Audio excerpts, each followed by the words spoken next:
Birthday gift. এই ছোৱালী এবাৰ ভাল পাই চাবা নেকি?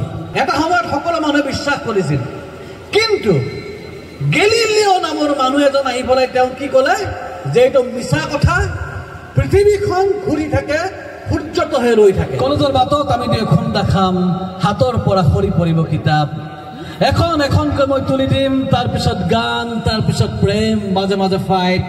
বাহ কি মস্তি চালা হিন্দী চিনেমাৰ দৰে। কিয় নহয় কথাবোৰ? কিমান মেহনত কৰিছো তাইৰ পিছত, পেণ্টৰ লগত মিলাই পিন্ধিছো টি চাৰ্ট, ক্লিন চেভ মুখত খুৱাইছো ফেয়াৰ এণ্ড লাভলি, পাহৰি গৈছো অশ্লীল গালি গালাজ, মুখস্থ কৰিছো গালিবোৰ শায়েৰী, ব্লেডেৰে কাটি হাতত লিখি লৈছো H+H। তাই বেয়া পাব বুলি এৰি দিছো শিখৰ চিগাৰেট, হিন্দী চিনেমাৰ দৰে। কিয় নহয় কথাবোৰ? আমিবোৰৰ কাষতো এদিন প্ৰেয়সী থাকিব, এই চব কি সকলো পঞ্চতন্ত্ৰৰ সাধু? প্ৰেমৰ অনন্দনত আমিবোৰৰ বাবে ডাক্তৰ ইঞ্জিনিয়াৰবোৰেই প্ৰধান শত্ৰু। মা কসম এজনীকো চাব নোৱাৰি। চব বুক, আই এম এংগেজড। আবাৰ টেলিফোন নাম্বাৰ নেকি? থৰি দেৰ বাদ ডায়েল কৰিলে পাই যাম। আমি নাজানো আৰ্চেছ কাৰ্ডৰ সভ্যতা, নাজানো প্ৰেমৰ বাবে কিয় লাগে পাৰ্কৰ এন্ধাৰী চুক, নাজানো ইংৰাজী অসমীয়াৰ খিচিৰি ভাষা। সঁচা অৰ্থত আমি মস্ত গোৱাৰ, কেৱল মদ খাব জনা ভৱিষ্যতহীন নষ্ট ল'ৰা। এই ছোৱালী এবাৰ আমাকো ভাল পাই চাব পাৰা, হয়তো পাই যাব পাৰা জীৱনৰ অন্য মজা। হাই হেল্লৰ দুনিয়াক লাঠ মাৰা, আমি দিব পাৰো বিন্দাস পৃথিৱীৰ ঠিকনা। বেকাৰ ল'ৰা, পাৰ্চত পইচা নাথাকিলেও হৃদয় বান, কিবা জোচ উঠিলে গোটেই পাণ বজাৰখনকে দি দিম বাৰ্থডে গিফ্ট। এই ছোৱালী এবাৰ ভাল পাই চাবা নেকি? তো মোক কোৱা হ'ল যে ভাষণ দিবৰ কাৰণে, কিন্তু মই মাতিলোঁ কবিতা, কিয়নো এই কবিতাটো মই লিখিছিলোঁ তোমালোকৰ নিচিনা যেতিয়া ময়ো কলেজত পঢ়িছিলোঁ। এয়া বহুদিন আগৰ কথা। গতিকে কলেজৰ দিনত যিটো ফূৰ্তি, যিটো জোচ, যিটো আজি বিশেষকৈ এই নৱাগত আদৰণি সভাৰ দিনা যি ধৰণৰ মনত এটা আনন্দ থাকে, সেইটো বুজি পাওঁ, অনুভৱ কৰোঁ। আৰু সেইকাৰণে মই ভাবোঁ যে মই তোমালোকক কিবা বক্তৃতা দি, ভাষণ দি, কথা দি, আৰু মই যে বক্তৃতা দিম, মই যে কিবা এটা ক'ম, সেইটোৱে যে সত্য হ'ব, সেইটোৱে যে মানিব লাগিব, তেনেকুৱা কোনো কথা নাই। কিন্তু মই তোমালোকৰ সন্মুখত 3 মিনিট 37 ছেকেণ্ড সময়ৰ ভিতৰত এটা কথা ক'ম। নৱাগত মানে কি? নৱাগত মানে কি? কোৱা ভুল হ'ব পাৰে, একো নাই, কৈ দিয়া, সকলোৱে জানা, ভুল হোৱাৰ কোনো চান্সে নাই। নৱাগত মানে কি? নতুন, হয়নে নাই? নতুন, যাক আমি আদৰণি জনাইছো, হয়নে নাই? এটা নতুন কোন হয়?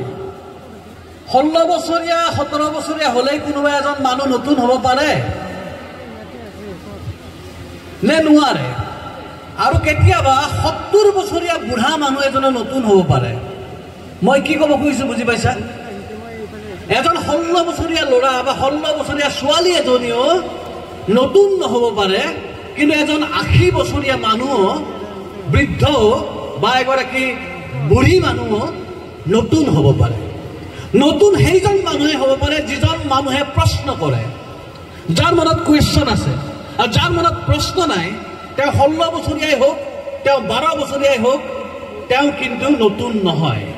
প্ৰশ্ন কৰিছিল কাৰণে আমি নতুন আৱিষ্কাৰবিলাক পাওঁ। তোমালোকে সকলোৱে জানা যে এটা সময়ত গোটেই পৃথিৱীৰ মানুহে বিশ্বাস কৰিছিল যে পৃথিৱীখন ৰৈ থাকে আৰু সূৰ্যটো ঘূৰি থাকে, হয়নে নহয়? এটা সময়ত সকলো মানুহে বিশ্বাস কৰিছিল, কিন্তু গেলিলিও নামৰ মানুহ এজন আহি পেলাই তেওঁ কি ক'লে যে এইটো মিছা কথা, পৃথিৱীখন ঘূৰি থাকে, সূৰ্যটোহে ৰৈ থাকে। এনেকুৱা এটা ইতিহাসত ঘটনা ঘটিছিল নে নাই? ঘটিছিল।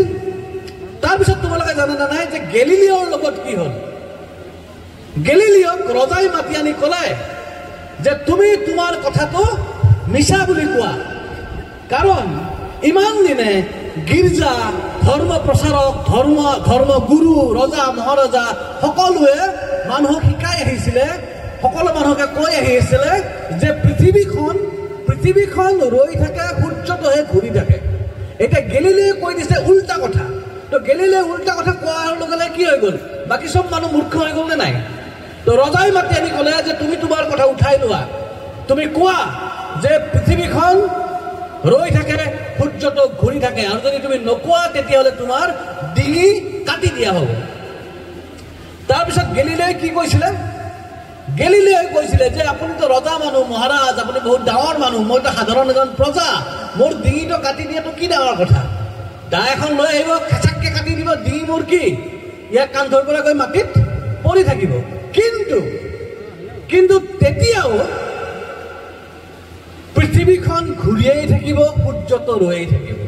মোৰ ডিঙি কাটি দিয়া মানে সঁচাটো মিছা হৈ নাযায়।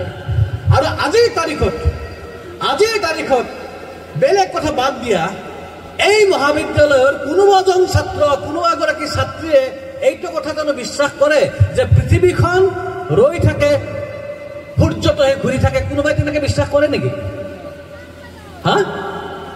এই কামৰূপ জিলাত, গোৱালপাৰা জিলাত, অসমত, ভাৰতবৰ্ষত, এছিয়াত, ইউৰোপত, গোটেই বিশ্বত এতিয়া জানো কোনোবাই কয় যে পৃথিৱীখন ৰৈ থাকে, সূৰ্যটো ঘূৰি থাকে? অৰ্থাৎ এটা মিছাৰ বিৰুদ্ধে, এটা ভুল ধাৰণাৰ বিৰুদ্ধে মাত মাতিবৰ কাৰণে কোনোবা এজন মানুহে সাহস কৰিছিলে।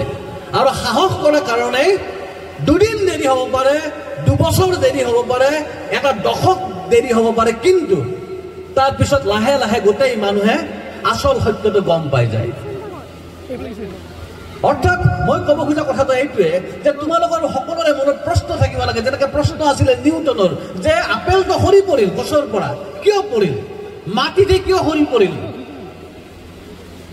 হয়নে নাই? তো নিউটনৰ মনত প্ৰশ্ন আহিল আপেলটো সৰি পৰা দেখি, আৰু প্ৰশ্ন আহিল কাৰণে তাৰ পৰা কি সৃষ্টি হ'ল? বিজ্ঞানৰ কোনটো সূত্ৰৰ আৱিষ্কাৰ হ'ল? মাধ্যাকৰ্ষণ শক্তিৰ সেই সূত্ৰৰ আৱিষ্কাৰ কৰিলে। এতিয়া আমি এনেকৈ ভাবিব পাৰিলো যে আপেলটো মাটিতেই পৰিব, আকৌ খোৱা মানুহকেইটা যিটোকে আমি মাটিত থাকো, হয়নে নাই? নেকি? এনেকুৱা হ'ব পাৰে।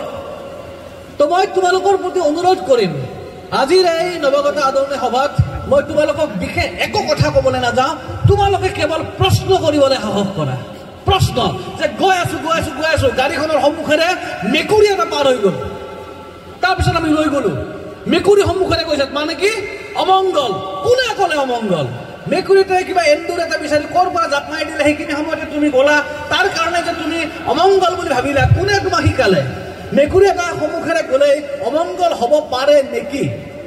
তোমালোকে কুৱেশ্যন কৰা। মই কোৱা নাই যে এইটো অন্ধবিশ্বাস নে এইটো চাইণ্টিফিক কিবা কাৰণ আছে, মই নকওঁ একো, সিদ্ধান্ত তোমালোকে ল'বা। কিন্তু এনেই মানি নিদিবা। আমি যে জেঠিয়ে যে মাত দিলে যে সত্য কোৱা বুলি কওঁ, হয়নে? তোমালোকে কৰালে?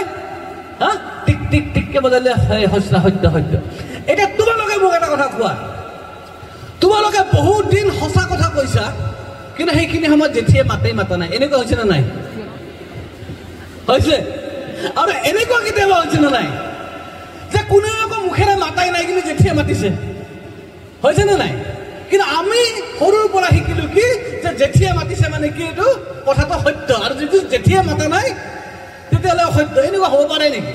এতিয়া পাৰে নে নোৱাৰে তোমালোকে কুৱেশ্যন কৰা প্ৰতিটো কথাত। এতিয়া ছাপ'জ কোনোবাই বৰষা পিন্ধি আহে, এতিয়া বৰষা পিন্ধিব লাগে নে নালাগে? পিন্ধিব কৈছে কাৰণে মই পিন্ধিম নেকি? মই পিন্ধিব নালাগে বুলি কোৱা নাই। মই কোনো ধৰ্ম, কোনো ধৰণৰ পৰম্পৰা, কোনো ধৰণৰ সংস্কৃতিৰ বিৰুদ্ধে ক'ব যোৱা নাই। মই কেৱল প্ৰশ্ন কৰিব কৈছোঁ যে কোনে ক'লে, কেনেকৈ ক'লে, এনেকৈ পিন্ধিব কৈছে কাৰণে পিন্ধিম নেকি? কিয় পিন্ধিম? এই যে এই কিয়বিলাকে আমাক আগুৱাই লৈ যায়। এই কিয়বিলাক যদি নাথাকিলেহেঁতেন এতিয়াও আমি সেই আদিম মানুহ হৈ থাকিলোহেঁতেন, গুহাৰ ভিতৰত বাস কৰিলো হয়, কেঁচা মাংস খালো হয়। সেই কিয়বিলাক প্ৰশ্ন কৰিছিল কাৰণে মানুহে কুৱেশ্যন কৰিছিল কাৰণে আজি আমি তাৰ পৰা আহি ইয়াত পালোঁ। গতিকে ইমানখিনি মোৰ ক'ব লগা, ইমানখিনি কৈ মই মোৰ বক্তব্যৰ সামৰণি মাৰিছোঁ।